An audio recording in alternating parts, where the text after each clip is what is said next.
Forced COVID vaccinations. That's the topic of today's Bold and Blunt. And I'm your host, Cheryl Chumley, giving you a Christian conservative look at today's news, politics, culture, and events.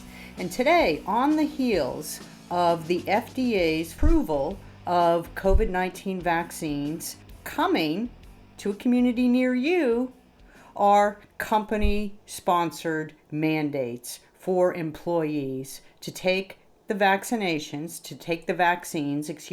as a condition of continuing employment. Mark those words.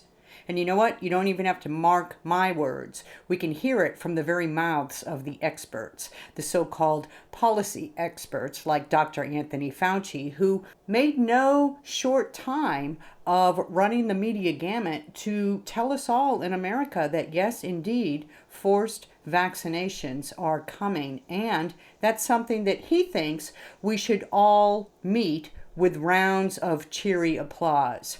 I say, what about my body, my right? What about my body, my choice? What about the notion of individual rights and the individual's right to determine his or her own medical treatment? Now we're going to have the free market weaponized against the Constitution and civil liberties, and chaos is going to result. The court system, wait for it, is going to be overrun with lawsuits. Hopefully, the courts will do the right thing, but in this current political climate where it seems the far left agenda is running roughshod over individual God-given rights, I'm not too optimistic. And my guest today is none other than Senator Ron Johnson, who penned an extraordinary letter to the bureaucratic chiefs of the federal health agencies, warning against this quick and speedy approval process for the COVID vaccines, because as he wrote, and as he will tell us in just a few minutes, the numbers of fatalities of those who took the COVID vaccines over the last year that it's been around far surpass the number of fatalities of those who have taken all vaccines in the last 31 years. That's according to reportings to the federal database that tracks such vaccine-tied outcomes. So he's going to come on and he's going to explain the numbers and issue some much-needed cooler head data-driven opinion here on whether or not these vaccines that the FDA is claiming are oh so safe are indeed as oh so safe as the FDA is claiming. But first, I want to give a quick heads up to Edify. Edify, E-D-I-F-I. Edify is a platform that is now carrying my Bold and Blunt podcast, and it is a remarkable platform because it's specifically for Christian type viewpoints. It's where Christians go to get their inspiration. It's where Christians go to get their motivation. It's where Christians go, and those of faith in general go to get their daily dose of news from a, guess what, Christian perspective. And Bold and Blunt ties into that because, of course, Bold and Blunt, Christian conservative and unapologetic about it. So make sure you go to Edify and check out my Bold and Blunt that's there, and check out the other products that are on Edify as well. They're online, but of course you can download Edify to your app and get all the podcasts that they have to offer right on your phone as you're going about your daily business. And also, a quick heads up, of course, to the Washington Times, who is offering right now, as we speak, as I speak, a great offer for listeners of the Bold and Blunt podcast, and that is a special discount rate for a full year's access to all the Washington Times has to offer on its digital platform. It's a 50% off discount. Go to washingtontimes.com/Cheryl, type in your info, can't take more than a few seconds, and boom, right away you will have access to the digital edition of the Washington Times. So you will get the Washington Times news, the Washington Times commentaries, and the Washington Times podcast, all the podcasts, not just Bold and Blunt. And more than that, you're going to support the hard work of the Washington Times staff right? Because we all know that the mainstream media is out there busily trying to tear down America from the inside by bringing forth all the deceptive news that they can muster that stands in defense of the far left socialist/communist agenda. So where do you go to get the truth? Well, the Washington Times. So when you buy into a digital subscription of the Washington Times, discounted as it is, you are supporting the work of the Washington Times, and you are in essence helping fight these far left nutcases that have taken over the Democrat Party and are masquerading as pro-American types. So make sure you go there and sign up. It would be my great honor to have you as a regular reader of the Washington Times and as a regular listener to the Bold and Blunt podcast. And one more quick shout out. If you like Bold and Blunt and you like reading my commentaries at the Washington Times, please go to washingtontimes.com, find my hyperlinked name, scroll down to the bottom of any one of my pieces, and you will have quick and easy directions on how to subscribe to my 3 times a week newsletter, Monday, Wednesday, Friday, before lunchtime, right in your email box. You will get a newsletter that contains all my commentaries for the week, as well as my twice weekly podcasts that come out on Tuesday and Thursday. Why search when you can get it delivered right to your email door? So, vaccine mandates. Let's take a listen to Dr. Anthony Fauci talking about the latest in the FDA approvals and giving a heads up of what's to come. You've expressed some confidence, Dr. Fauci, that this full approval is going to move the needle in terms of vaccinations. Is that because you think that previously skeptical folks are going to suddenly rush out and get the shot? Or is that because more private companies will be able to mandate that they get the shot? It's going to be both. There's a survey that shows that about 30% of the people who have not gotten vaccinated and have been reluctant to get vaccinated have said that once they get what they consider the stamp of approval, the final imprimatur from the FDA, that they would very seriously consider getting vaccinated. So that's one element.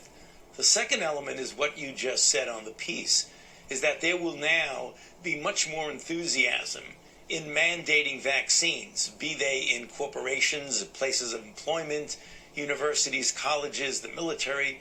All of that, I believe, will contribute greatly to the number of people vaccinated. And the third thing is that the company, in this case Pfizer, can now advertise. So there'll be a lot more advertisement out there, which you were not allowed to do unless you did get full approval.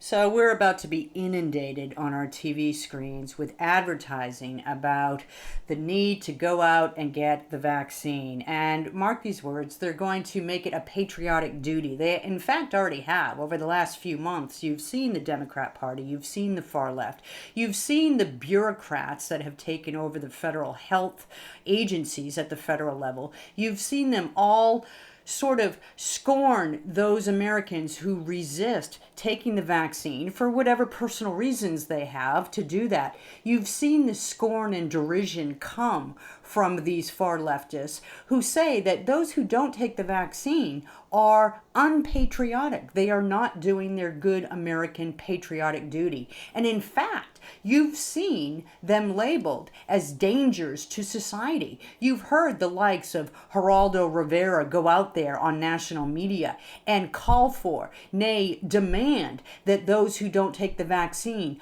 be forced quarantine into their homes to stay off the streets, stay out of restaurants, that they don't deserve to have freedom any longer because they won't take the vaccine. Well, look, there are serious reasons here to question the safety of the COVID-19 vaccines. This is why individual choice reigns and should reign in America. Because in this particular case, the vaccines have been issued under, up until just recently, emergency use authorization. That means that the bureaucrats in the political world have declared that the coronavirus has been enough of a health emergency to American citizens that they have given the rubber stamp, the thumbs up, for Big Pharma to develop and sell vaccines that supposedly counter the effects of COVID-19. But the thing is, it's been under emergency use authorization. So that means that it's been sped up slightly. Usually in America, according to norms, it can take years to fully develop a vaccine and get it to the stage where it can be marketed for sale, where it can be actually given in your doctor's office at will, at request. But under this COVID chaos that's come over the last year and a half, the vaccine has been allowed to be administered under emergency use authorization. So the thing is, the feds put out that even though it's emergency use authorization, they insist that it's still safe. It's safe, completely safe. The safest thing you could ever do in your entire life is to get this shot. That's how safe it is. That it's both safe and effective. But common sense will tell you that it could be safe and effective in the short term, right? Their studies, their reports, their research, the data could show that indeed, in the short term, it is both safe and effective, though effective is such a undefined word because to the common American citizen, effective means you take the shot, you're not going to get COVID. But we're finding out more and more that those have been fully vaccinated are still testing positive for COVID. So the word effective, I guess, is in the eye of the beholder, sort of like beauty. Effective with this shot is in the eye of the beholder. But that to the side, if you deem for yourself that this shot is indeed safe enough and effective enough that you want to take it, okay, the feds can make the case using their own data that for the short term, meaning less than a year or so, it is safe and effective. But for the long term, who knows? How does anybody in the world know what this shot will do 5 years down the line? You take the shot today, 5 years down the line, your body starts reacting to it in ways that could not have been predicted, or perhaps were predicted, but were pushed to the side because it wasn't politically expedient. It wasn't something that the feds wanted to put out in 2021. But who's to say 5 years down the line what this shot will do to your body? Who's to say 7 years down the line? 10 years down the line? Who's to say that what it would do to a woman who then goes on to have children? Who's to say how that particular chemical in her body will impact her child that is born? We don't know. We don't know. And no matter how hard the feds try to spin it and sell it, that adverse impacts won't come no matter what down the line. The fact is, that's a deception. They cannot guarantee that. They cannot guarantee that that won't happen. As a matter of fact, as my guest, Senator Ron Johnson, is going to show in our discussion, they can't even guarantee in the short term that it's safe and effective. Because if safe and effective dismisses the fact of thousands and thousands and thousands of reports of fatalities that have come either shortly or within 2 days after taking the COVID vaccine, then you know what? I don't want safe and effective. And you shouldn't want safe and effective either. These are serious questions that the federal government does not want to answer. For whatever reason, the federal government is unwilling, reluctant to answer these questions. And more than that, you can understand a government, right, that doesn't want to answer questions because, to be truthful, that's very often how governments run. They just turn blind eyes to problems. They just refuse to answer the public's concern.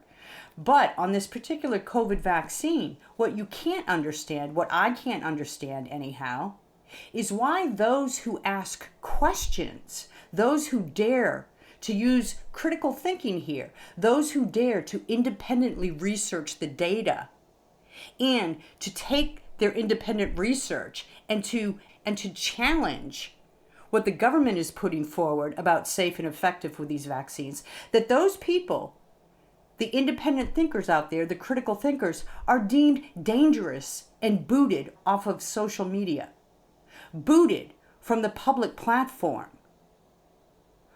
That in itself is a red flag. Common sense will tell you, if you're branded a danger to society for the simple act of asking a question, then something's wrong. Something's wrong there. And suddenly, free society is under attack. Okay, let's go back to Anthony Fauci real quick. Another quote. This, by the way, was from the Today Show. It was from the Today Show on Tuesday. And let's listen in again. Well, let's talk about this group that's still not eligible. And as a parent of two small children under the age of 12, what's the likelihood that group is going to be able to get the shot before the Christmas holidays? I think there's a reasonable chance that that'll be the case. What's going on right now is that the companies, both Pfizer and Moderna, at least two of them, as well as working with the NIH Clinical Trials Group in my own institute, are working very hard to get data on both the safety, the correct dose, as well as the immunogenicity, namely the predictability that these vaccines will be effective. It's coming to your kids. If you've been reluctant to take the shot as a parent or as an adult, and now you're feeling the pressure because the mandates are coming, here comes the next step. Here comes the next step in the government's forced vaccination program. It's coming to the kids. So if you've been worried about what's going to happen in the long term for adults, for yourself, here's the next worry. What's going to happen in the long term for your kids? Are your kids going to be shut out of school? Are your kids going to be shut out of travel? Are your kids going to be shut out of going to the store, associating with their friends? Are your kids going to be, in essence, placed in solitary confinement if, as a parent, you decide that you don't want your child to take the shot? It's getting ridiculous out there. The idea of individual rights has crumbled more in this last year of coronavirus clampdowns from the government, from the leftists, from the Democrat Party, from the bureaucrats, than I ever envisioned in such a short time. Something like this should take 50 years, but one coronavirus, see you later, civil liberties. My guest today, Senator Ron Johnson, as I said, he has penned this great letter to the health bureaucrat chiefs filled with data that you need to be aware of before you line up to take the vaccine. Senator Ron Johnson, thank you so much for being on Bold and Blunt. I appreciate your time. Appreciate the opportunity, Cheryl. You sent a letter to the heads of NIH, CDC, FDA, expressing concern about what you say was the little bit short-circuited approval process for COVID-19 vaccines. And I wanted to start by asking you, what is the significance of the FDA not holding that final formal advisory committee?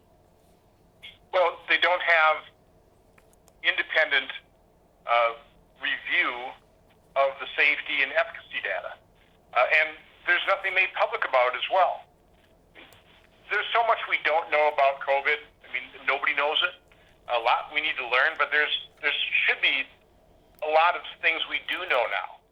There should be data that we've been gathering. And, certainly countries like the UK, Israel, they're gathering data in terms of new cases, adverse effects, deaths between vaccinated individuals and unvaccinated individuals. We're kind of watching with, I think, some real concern about what's happening, particularly in Israel. But we don't have that data here in the U.S. And instead, we just go ahead and approve the Pfizer vaccine. And I would say the phase 2 and phase 3 portion of the approval process was definitely rushed. I mean, that is the observational part of FDA approval. It takes time to observe whether there's going to be some long-term impacts of this. I mean, how can you judge long-term impacts if you don't wait for the long term? And I think the point I argued, and there was a group of doctors that petitioned the FDA saying there was no reason to approve these drugs right now. You have an emergency use authorization. Anybody 12 years and older that wanted the drug, that wanted the vaccine, could get the vaccine. So why rush the approval when there's so many unknowns? So that was my point of sending the letter. Now, what prompted it was their announcement they weren't going to hold this vaccine and related biological products advisory committee meeting. But also, we heard that they were going to approve this thing yesterday, and of course, they did approve this. We think they approved it.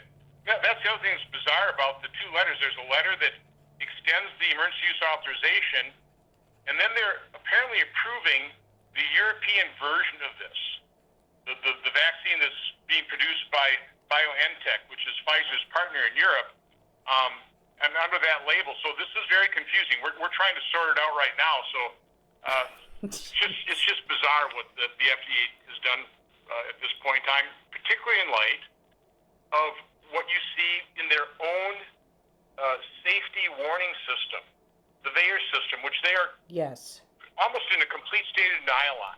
They keep saying, well, there's no evidence of harm. Well, there's no evidence if you don't look for evidence, if you completely ignore what your early warning system is telling you. But if I could just lay out some figures for people. Yes, I do want to get into these figures. Go ahead. If you have them at your hand, go ahead and tell people what you're talking about.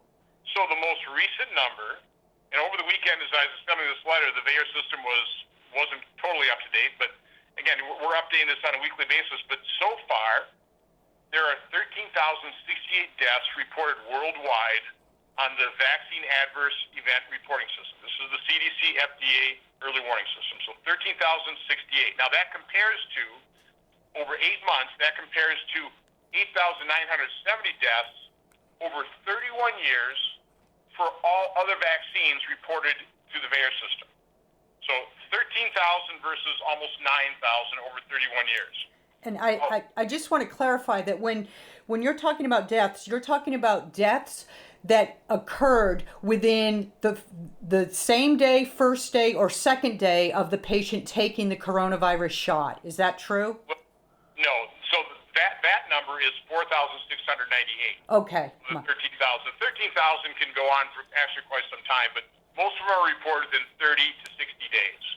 Again, because people die, but it's what you report to the VAERS is when people die in somewhat close proximity to the vaccine. Again, it doesn't prove causation, but when you have 36% of those 13,000 deaths, 4,698 that are occurring on the day of vaccination or day 1 and 2, it certainly raises questions. Yes. And I first raised this with Director Collins, I think, back in April in a meeting with some other Republican senators. He pretty well just blew me off. So, Senator, people die. He said, we've identified 6 deaths. These were with the young women that were of childbearing age that died of blood clots.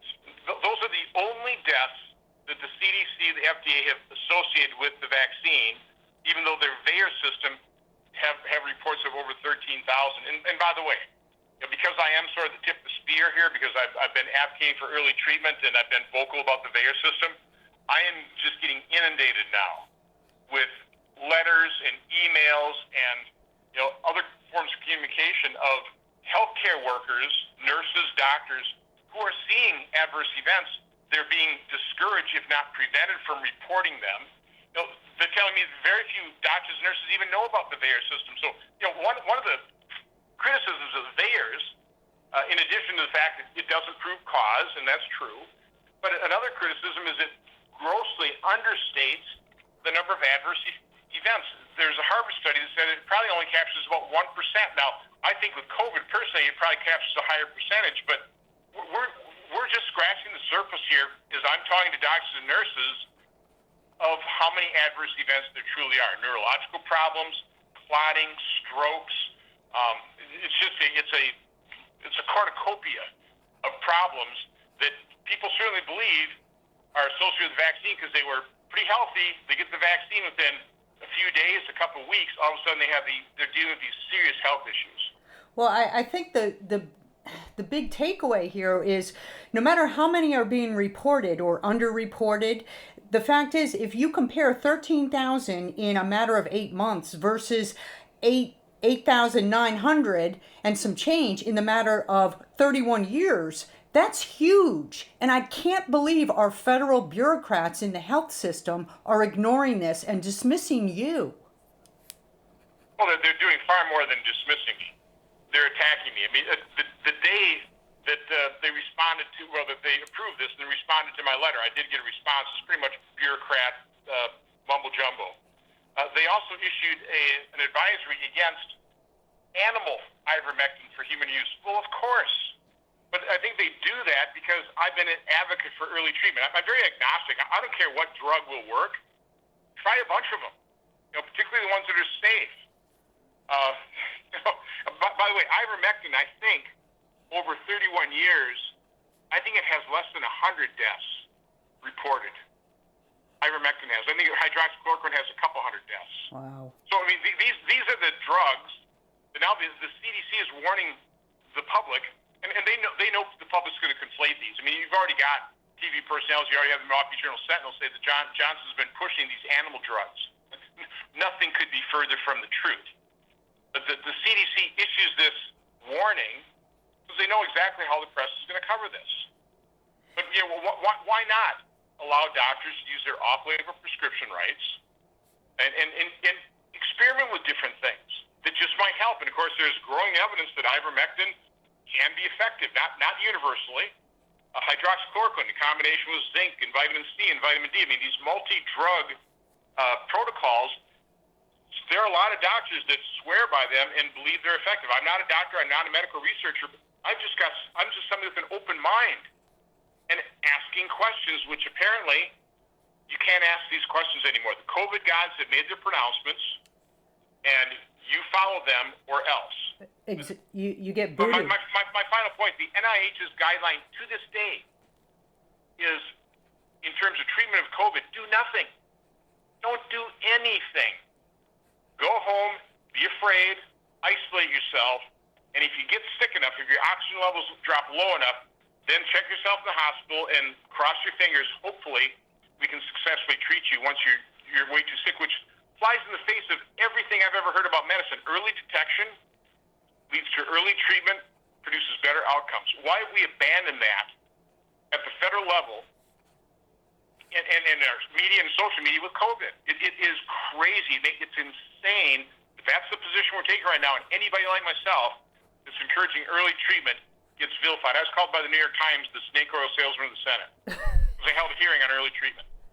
You know, anybody who asks questions about just the common sense idea of these vaccines being deemed completely safe by the federal government when they don't know any long-term effects from them, that gets you labeled a danger to society. And I wonder if you've seen the latest. Alex Berenson has done an excellent job of reporting on the facts behind the stated facts of the COVID-19 crisis and vaccines. He just put out a Twitter feed that talked about a report out of Japan that actually is finding that these COVID vaccines may be making the problem worse when it comes to the Delta variant. Have you seen that report? Haven't seen that specific one, but I've heard about antibody-dependent enhancement. This actually happened with the disease in chickens, where the vaccines or the antibiotics given to animals actually enhance the disease. And again, diseases mutate, whether it's bacteria, whether it's viruses, they mutate. They figure out a way around things like vaccine. And in some cases, they may get more powerful. Generally, they get less powerful. But no, listen, because I've been connected to a global network of top-notch medical doctors and researchers, I've heard all kinds of scary theories. There's no doubt about it. And that's all I'm asking is the FDA ought to be opening up their mind to some of these concerns. I mean, big concerns with the lipid nanoparticles in the Pfizer acknowledgement to the Japanese authorities are accumulating in the ovaries and the testes. What impact could that have? And particularly if they're carrying messenger RNA that will produce spike proteins delivered to those organs. Again, pregnant women won't even drink a half a glass of wine, concerned they may affect their little baby. But yet we're saying, yeah, go ahead, let's give them this experimental vaccine, which now apparently is approved. I think. We think. The European one. Again, it just doesn't make sense. There's so much about COVID that doesn't make sense, but you're not allowed to ask questions. So let me wrap up because I know your time is tight and I'm appreciative of the time you've given me. Let me wrap up by asking, people listening to you right now are trusting what you're saying because Americans aren't stupid. But what they want to know is how are they going to fight these vaccine mandates that are coming from their very own employers? What can they do? Well, first of all, I was on a call with doctors all over the country. and they all are given about 60 to a minute or two to just describe what's happening on the ground. And listen, there's a variety. Some hospitals are getting slammed, but most hospitals, the biggest problem they have is they can't staff them. They're shutting down wings because they simply don't have the nursing staff or the healthcare staff. So these mandates, again, I'm listening to the nurses who are seeing the vaccine injuries. They're not going to get vaccinated. So you're just going to exacerbate the healthcare worker shortage. This makes no sense. I mean, my guess is you are going to see walk-offs. People that have witnessed vaccine injuries, these neurological injuries, the paralysis, the strokes, the clotting. I mean, they're witnessing. They're trying to treat them. They're not going to get the vaccine. So, my guess is you will see more and more people just walk off the job, and not only in healthcare, but there's not a business in Wisconsin that can hire enough people. So I think these mandates are going to backfire. But again, there should not be mandates. People should not be pressured, coerced, or fear reprisal for not taking a medical treatment, including the COVID vaccine, particularly when we know now that if you get vaccinated, that doesn't prevent you from getting the disease. The viral loads are sky high with people that are formally vaccinated. They may be walking around asymptomatic with a high viral load, spreading it more than an unvaccinated person. I mean, again, we don't know. We're not being told these things. We're having to rely on Alex Berenson in a tweet highlighting the study because our CDC, our FDA, they're not holding public hearings to actually have people with opposing points of view. Sure, as long as I've been alive, when it comes to a medical condition, I've always been told you really ought to get a second, maybe even a third opinion. Exactly. We're not allowed. There is no such thing as a second opinion with COVID. There's only the pronouncements from the COVID gods, from the CDC, the NIH, and the FDA, and do not question them. Or you will be attacked, you will be vilified. If you're a political figure like myself, you will be destroyed. Let me ask. What's happening in this country today? Let me ask this final question. Do you personally think these vaccines are safe enough that you would want your own kids to take them? Well, I'll tell you, my family, some of my family members have gotten the vaccine, some haven't. I'm letting them make that choice. I don't encourage, I don't discourage. I just give people the facts.